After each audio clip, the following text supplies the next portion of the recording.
عندنا بقى أزمة في مجال الهندسة في مصر بشكل مش طبيعي. طبعًا أول حاجة كلنا عارفين إن المهندسين بيخلعوا وبيعملوا private business وبيعملوا مطاعم وبيعملوا حاجات تانية غير الهندسة، وده نظرًا لإن هي ما بتكسبش، بس كنا بنقول ده trend زمان وده entrepreneurship والناس عايزة تطوّر نفسها وتزوّد دخلها.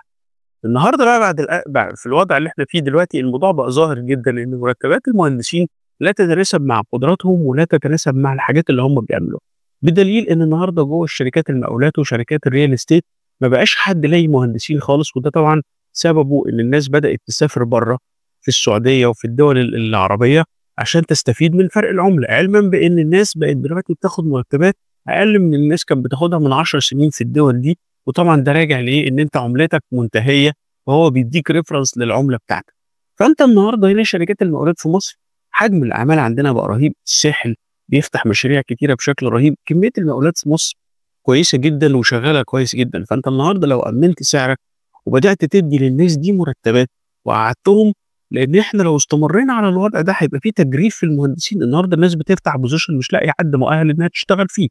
فأنا مش فاهم إيه وجهة نظر إن دايمًا المهندس بياخد راتب أقل من السوق، أنا عارف إن حصل inflation رهيب مرّة واحدة، لكن الفكرة كلّها إن طالما حصل inflation رهيب مرّة واحدة، أنت كمان زي ما بترفع أسعارك وزي ما بترفع